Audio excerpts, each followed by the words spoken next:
एहसास की दूरी में आपके साथ का मानिक चढ़ा, नई पहचान विश्व का दीप जला और रंग गहरा हुआ प्यार का।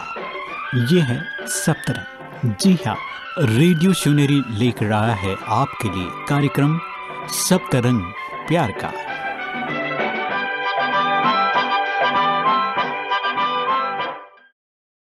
रसिक मित्र हो, सर्वांना माझा नमस्कार। मी डॉक्टर मनीषा शेळके, आयुर्वेदाचार्य, छत्रपती संभाजीनगरवरून, आणि तुम्ही ऐकत आहात रेडिओ शिवनेरी 90.4 FM, आवाज तुमचा आमचा।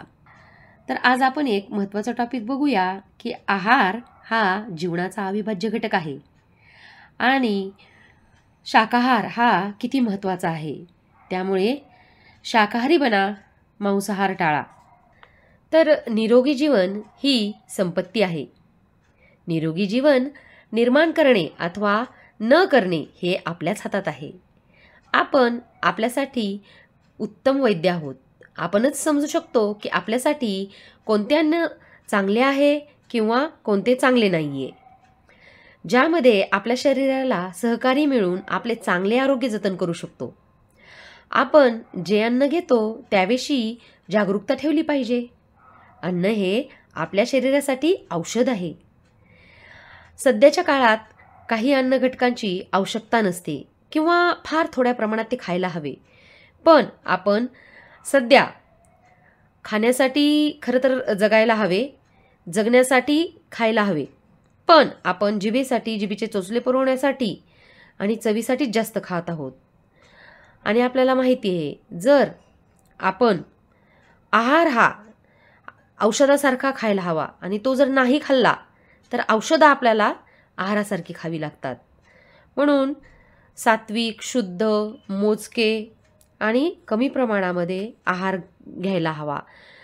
पोटाचे 4 कप्पे आपण जर 4 भाग केले तर त्यातील 2 भाग अन्नाने भरावे, 1 भाग पाण्यासाठी ठेवावा आणि 1 भाग हवेसाठी, म्हणजे अन्नामध्ये आणि त्यात पाणी मिक्स करून सगळं मिक्स करून ह्या सगळ्यासाठी पचनासाठी थोडीशी जागा शिल्लक ठेवावी। म्हणजेच 1 घास कमी खावा पण जास्त नको। सात्विक अन्नपदार्थ हे म्हणजे खाण्यासाठी नेहमी आपण निवडावे। सात्विक अन्नपदार्थ आपले शरीर आरोग्य चांगले राखण्यासाठी उत्तम असतात आणि असे दिसून आले आहे की शाकाहारी आहार हा शारीरिक आरोग्य चांगले ठेवण्यासाठी खरंच अतिशय उत्तम आहे। योग्य शारीरिक आरोग्य जतन करणे हे चांगल्या मानसिक आरोग्यावर अवलंबून असते आणि आपल्या विचारांची भूमिका शारीरिक आरोग्यावर परिणाम करते। तसेच सामाजिक आरोग्य आणि आध्यात्मिक आरोग्य निर्माण करण्यातही मानसिक आरोग्याची भूमिका महत्त्वाची आहे आणि आपल्या विचारांकडे खूप लक्ष दिले पाहिजे, कारण की मानसिक आरोग्याचा मूळ पायाच विचार हे आहेत। त्यामुळे नकारात्मक, व्यर्थ आणि विकारी विचार शरीरातील रोगप्रतिकारक यंत्रणा बिघडवतात आणि शारीरिक आरोग्य सुद्धा बिघडवते। तसेच मनुष्याच्या आंतरिक संबंधावर याचा वाईट परिणाम होतो आणि परमेश्वरापासून आपल्याला हे सर्व दूर घेऊन जातात। म्हणून आपण नेहमी सकारात्मक, सात्विक आणि श्रेष्ठ विचार निर्माण करण्यासाठी नेहमीच बढावा दिला पाहिजे। विचार मनुष्याला मारू शकतो आणि विचार मनुष्याला तारू पण शकतो। विचार मनुष्याला प्रेम देऊ शकतो तर विचारच मनुष्याला संसर्ग पण देऊ शकतो। शारीरिक, मानसिक, सामाजिक आणि आध्यात्मिक या 4ही प्रकारच्या आरोग्यापैकी आपण आपले मानसिक आरोग्य चांगले राखण्यासाठी काळजी घेतली पाहिजे, यामुळे की आपण जे अन्न घेतो त्यात व्यवस्थित नीट नियमबद्धता पण येईल। आपण सर्वांशी अगदी मैत्रीपूर्ण संबंध राखू शकू। सोबतच प्रार्थना आणि ध्यानाची सुद्धा गरज आहे। जरी आध्यात्मिक सशक्तता हा इतर आरोग्य गोष्टींचा पाया आहे, तसेच सूक्ष्म निरीक्षण करून आपण समजू शकतो की संपूर्ण आरोग्य चांगले राखण्यासाठी मनाची भूमिका सुद्धा फार महत्त्वाची आहे। आपण हवा, पाणी, अन्न टाकू शकत नाही, आपण अन्नावर जगतो। आपले शरीर 5 तत्वाचे बनलेले आहे आणि आपण जे काही अन्न खातो तेही 5 तत्वापासून बनलेले आहे. अन्नाशिवाय आपली उपासमार होईल आणि आपण आपला मृत्यू येऊ शकतो. म्हणून अन्नाची आपल्या आयुष्यात फार महत्त्वाची भूमिका आहे. आपल्या रोजच्या जीवनातील ती एक आवश्यक गोष्ट आहे. परमेश्वर अन्नदाता आहे, तेव्हा आपण अन्न हे परमेश्वराच्या आठवणीतच ग्रहण करावे. शांतीमध्ये मन एकाग्र करून, चांगल्या ठिकाणी बसून, शांत ठिकाणी बसून एक एक घास चावून चवीचा आनंद घ्यावा. तरच अशा अन्नाचे व्यवस्थित पचन होते आणि शरीरातील जे रस, रक्त, मांस, मेद, अस्थि, मज्जा, शुक्र असे सप्तधातूमध्ये रूपांतरण होते आणि शरीराला शक्ती आणि ऊर्जा प्राप्त होते. आणि व्यवस्थित चावून खाल्लं, मन लावून खाल्लं तर तोंडातील लाळही व्यवस्थित अन्नामध्ये मिक्स होऊन पचन चांगले होते. जेव्हा आपण विचलित असतो, तणावग्रस्त असतो, दुःखी असतो, तेव्हा अन्नाचे सेवन करू नये. जर अशा वेळी आपण अन्न घेतले, सेवन केले तर अन्नाचे व्यवस्थित पचन होणार नाही आणि अन्न विष बनण्याची शक्यता असते. म्हणूनच कुठलीही परिस्थिती आपल्यासमोर असली तरी आपण मानसिक स्थिती चांगली ठेवून आनंदाने अन्नाचा आस्वाद घ्यायला हवा. तर मित्रांनो, वेळ झालेली आहे छोट्याशा ब्रेकची आणि तुम्ही ऐकत आहात रेडिओ शिवनेरी 90.4 FM, आवाज तुमचा आमचा.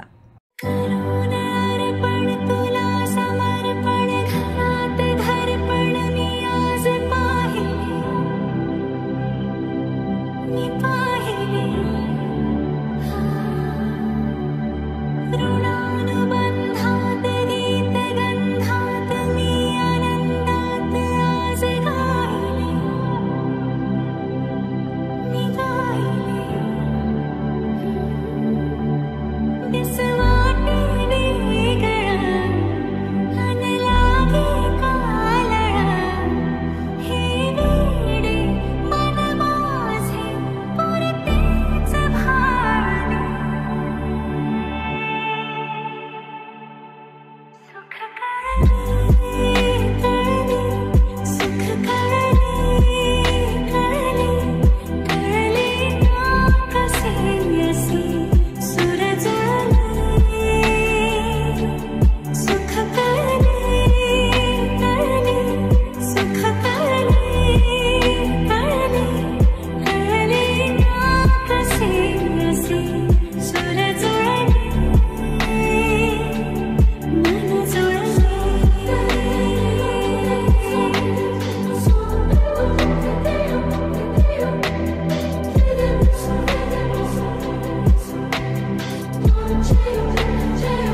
नंतर तुमचे पुन्हा खूप खूप स्वागत आहे.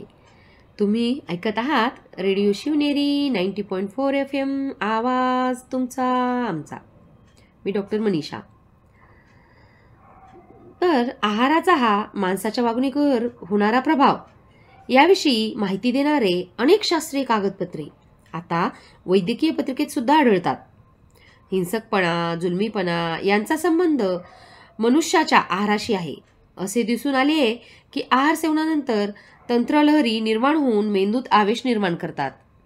म्हणून जसे आहार त्यानुसार त्या लहरी मेंदूमध्ये निर्माण होतात.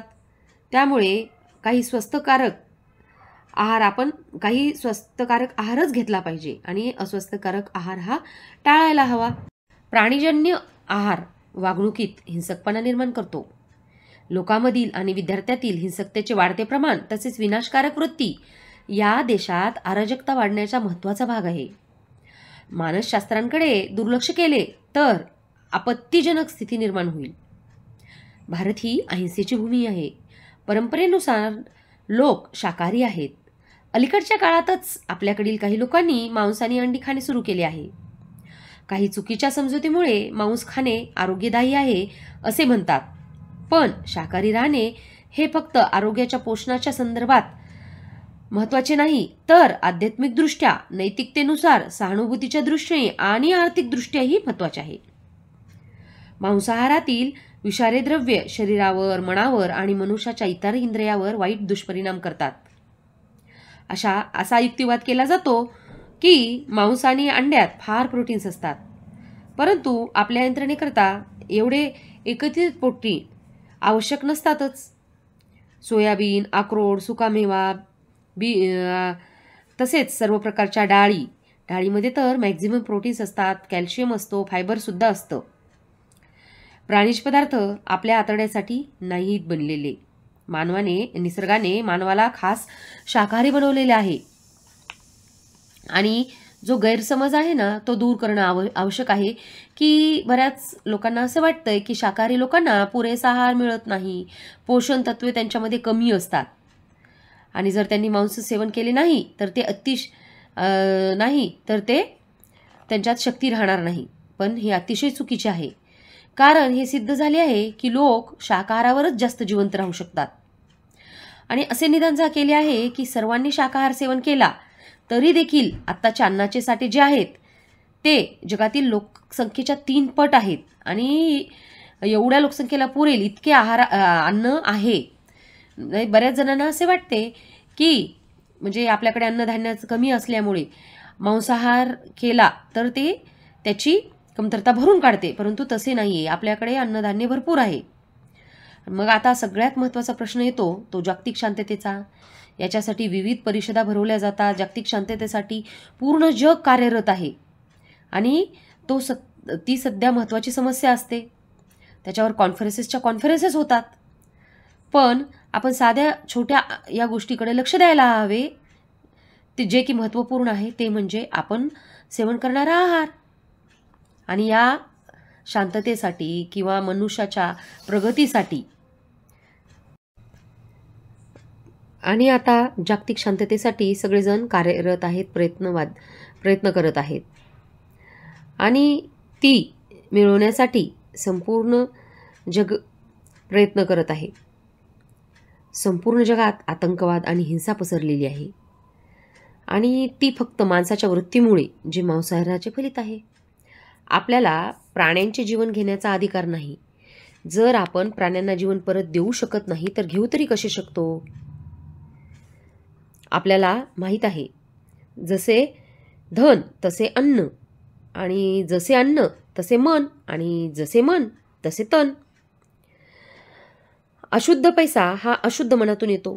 भगवंताच्या आठवणीत सात्विक मनाने बनवलेल्या अन्नामुळे मनाचे आणि पैशाचे तसेच शरीराचेही शुद्धीकरण होते आणि हे अन्न औषध म्हणून कार्य करते. जगातील लाखो लोक शाकाहारी आहेत. त्याचे अनेक फायदे आहेत. शाकाहारी लोक जवळजवळ 7 वर्षे जास्त जगतात आणि जे टोटली प्राणीजन्य पदार्थ खात नाहीत, वेगन आहेत, ते 15 वर्ष जास्त जगतात. आणि शाकाहारी लोकांना कर्करोग होण्याचा धोका पण कमी असतो. तसेच हृदयविकार आणि इतर अनेक लवकर बरे न होणारे अनेक घातक आजार असतात, ते होण्याचाही धोका कमी असतो. बाकी जे फळे, भाज्या, डाळी इत्यादी अन्नधान्य खातात त्यात ऑक्सिडीकरण करणारेही घटक जास्त असतात. त्यामुळे हृदयाचा, धमन्यांचा ते सांभाळही चांगला करतात. तसेच त्यांच्यामध्ये साठणारी चरबी किंवा कोलेस्ट्रॉल पण जास्त नसते. साधारणतः कोलेस्ट्रॉलची पातळी मांसाहार घेणाऱ्यापेक्षा शाकाहारी लोकांमध्ये 14% कमी असते. आणि मांसाचा ठोस संबंध हा स्तनाच्या कर्करोगाशी असतो. ज्या स्त्रिया रोज मांस भक्ष्य करतात त्यांच्यामध्ये इतर स्त्रियांपेक्षा स्तनाचा कर्करोग होण्याची शक्यता 4 पटीने जास्त असते. आत्तापर्यंतच्या अन्नधान्याच्या उत्पादनातील बराचसा भाग हा कत्तल करण्यासाठी वाढवण्यात येणाऱ्या प्राण्यांच्या पोषणासाठी वापरला जातो. 1 किलो मांस वाढवण्यासाठी 15 किलो त्यांना खायला द्यावे लागते. परंतु जर हेच धान्य आपण लोकांना प्रत्यक्ष दिले तर संपूर्ण ग्रहाला पुरेल एवढं अन्न आहे. 1 एकर जमीन 25,000 किलो टोमॅटो, 20,000 किलो बटाटे, 30,000 किलो गाजर उत्पादित करू शकते किंवा फक्त 120 किलो मांस. तुम्ही विषारी रसायन टाळू शकता. जवळजवळ शाकाहारामुळे जवळजवळ 95% कीटकनाशके हे आपल्या अन्नात असतात. ती मांसे आणि दुग्धजन्य पदार्थातून येतात. तुम्ही पाण्याच्या शुद्धीसाठी सुद्धा आपल्याला शाकाहारामुळे मदत होते. 1 किलो मांसाच्या उत्पादनासाठी 20,000 लिटर पाणी लागते, परंतु फक्त 200 लिटर पाण्यामध्ये 1 किलो गव्हाचे उत्पादन होते. आणि त्यामुळं तुम्ही तुमच्या मुलांना उत्तम आदर्श देऊ शकता. जर तुम्ही चांगले उदाहरण त्यांच्यासमोर ठेवायचे असेल, त्यांना चांगले अन्न द्यायला पाहिजे. ते शाकाहारी, सात्विक, शुद्ध, घरी बनवलेले अन्न. मग निरोगीसुद्धा जीवन आपण जगू शकतो. झालेली आहे छोट्याशा ब्रेकची आणि तुम्ही ऐकत आहात रेडिओ शिवनेरी 90.4 FM, आवाज तुमचा आमचा.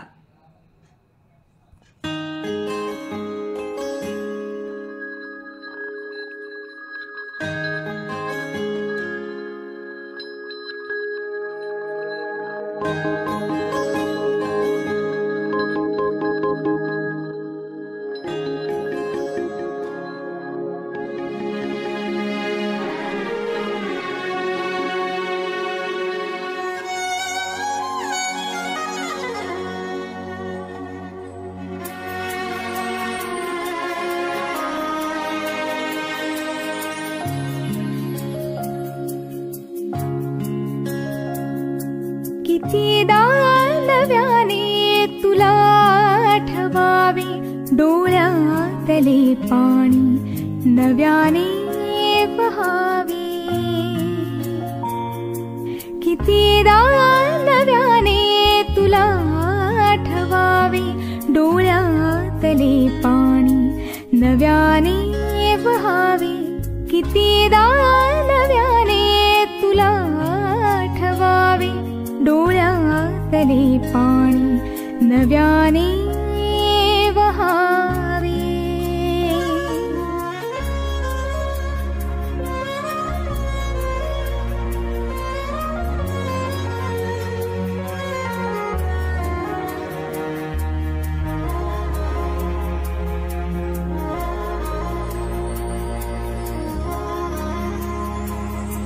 कितीदा झुरावे तुझ्याच साठी, कितीदा म्हणावे तुझे गीत ओठी.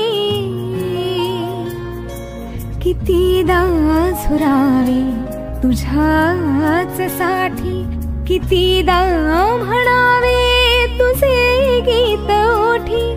कितीदा सुकोनी पुन्हा फुलावे, कितीदा नव्याने तुला आठवावे, डोळ्यातले पाणी नव्याने वहावे. कितीदा नव्याने तुला आठवावे, डोळ्यातले पाणी नव्याने वहावे.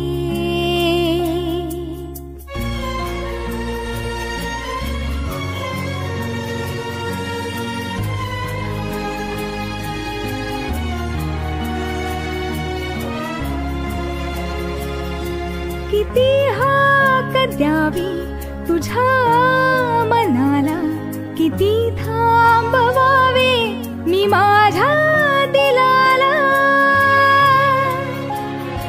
किती हाक द्यावी तुझ्या मनाला, किती थांबवावे मी माझ्या दिलाला, किती रडोनी जीवाने हसावे, कितीदा नव्याने तुला आठवावे, डोळ्यातले पाणी नव्याने वहावे, कितीदा नव्याने तुला आठवावे.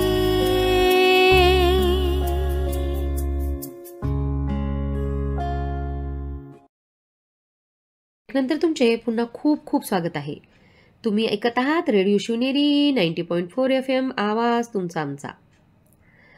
तर आपण आता हे बघू की सात्विक आहार म्हणजे काय. आता सात्विक म्हणजे सत्वगुण वाढवणारा, शुद्ध, पवित्र. आपण जे काही खातो ते शुद्ध असावे आणि त्याचा सकारात्मक आपल्यावर प्रभाव पडायला पाहिजे आणि सर्वांवर सुद्धा. मग जे आपण खातो त्याचा शरीरातील इंद्रियावर, खास करून मेंदूवर प्रभाव पडत असतो. आणि मेंदू हा संगणक आहे ज्याद्वारे आत्मा अनुभव करतो, व्यक्त करतो. म्हणूनच योग्य काळजी घेतली पाहिजे की असे अन्न टाळावे ज्याचा अयोग्य परिणाम होईल. मांस, कोंबडी, मासे, अंडी, शिळे अन्न आणि उत्तेजक उग्र पदार्थ जसे कांदे, लसूण, मांसाहार हे सर्व टाळले पाहिजे. यामुळे ध्यानाभ्यासात नक्कीच अडथळा येतो. आणि मृत पाण्याचे मांस खाणे हे योगी पालन करत असलेल्या अहिंसाच्या तत्वाच्या विरोधात आहे. आणि सात्विकतेचा दुसरा भाग म्हणजे जेव्हा अन्न तयार करत असताना आणि खाताना मानसिक वृत्ती स्थिती ही चांगली हवी, सात्विक हवी. जेव्हा आत्मा अन्न तयार करणाऱ्या माणसातील कंपने त्यांच्यात गेलेली असतात आणि ती कंपनी ग्रहण करतं.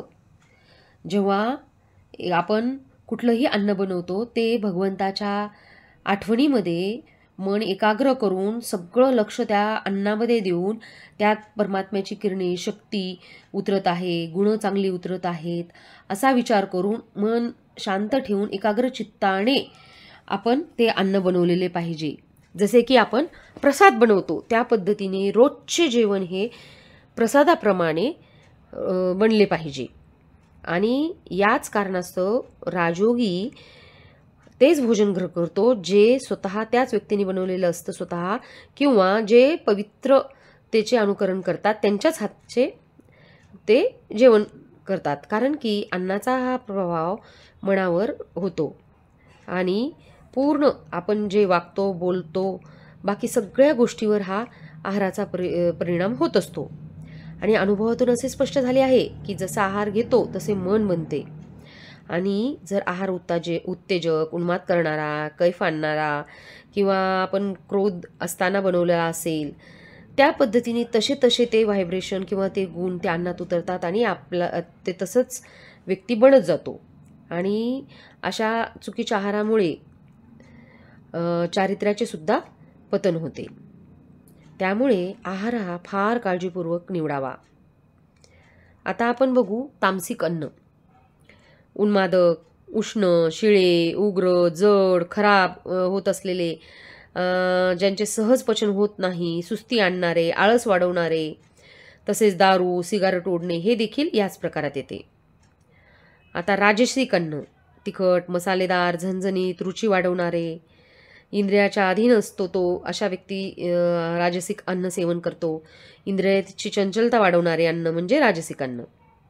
आणि सात्विक अन्न म्हणजे रोज म्हणजे फळे, भाज्या, योग्यरित्या शिजवलेले अन्न, साधे, घरचे, कमी तिखट, मसाला, तेल असलेले अन्न आणि सात्विक मनाने बनवलेले अन्न, धान्य, तांदूळ, गहू, ओट्स, बार्ली, फळे, पालेभाज्या, डाळी मॅक्झिमम अशा साधे जे आहार असतं ते सात्विक अन्न आहे जे की सर्वांनी सेवन करायला हवे. आणि सर्वात प्रथम आपण जेव्हा आपलं भगवंताच्या आठवणीमध्ये हे जेवण बनवतो त्याच्यानंतर आपण हे अन्न मनातून भगवंताला अर्पण करावे. भगवंताला आणि ज्या ज्या लोकांना कुठं पूर्ण अन्न मिळत नाही त्या लोकांपर्यंत ते अन्न मिळावं अशी भावना व्यक्त करून मगच आपण अन्नाचे भगवंताच्या आठवणीमध्ये सेवन करावे आणि मन लावून आपण ते अन्न सेवन करावे एकाग्रचित्ताने. तर मित्रांनो, आपण इथे आज थांबूया. पुन्हा नवीन एपिसोडमध्ये भेटूया नवीन टॉपिक घेऊन. आणि तुम्ही ऐकत आहात रेडिओ शिवनेरी 90.4 FM, आवाज तुमचा आमचा. धन्यवाद.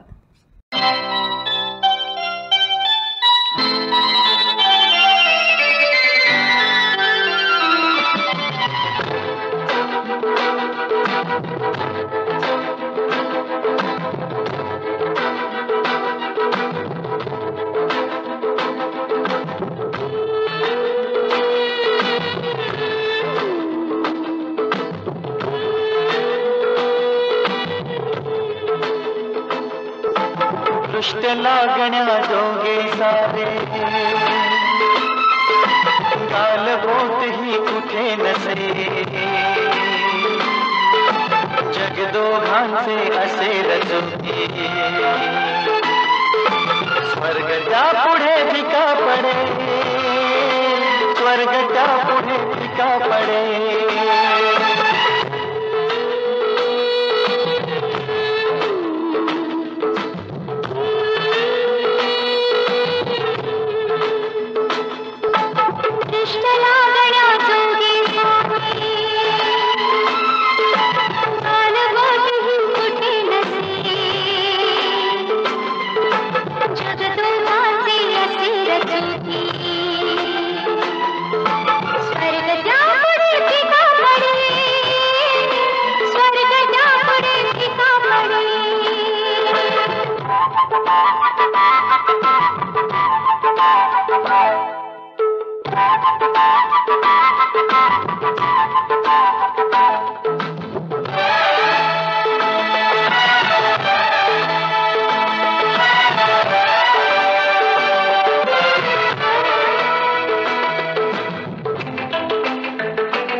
स्वप्नाहून सुंदर घरटे,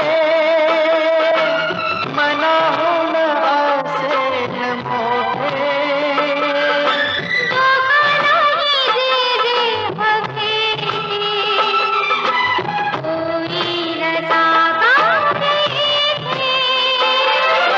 स्वप्नाहून सुंदर घरटे, मनाहून आसेन मोठे.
त्या पुढे फिका पडे, स्वर्ग त्या पुढे फिका पडे, इष्ट लागण्या जोगी जाते,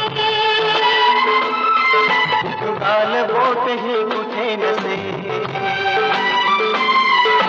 जगदोहांचे असे रचती,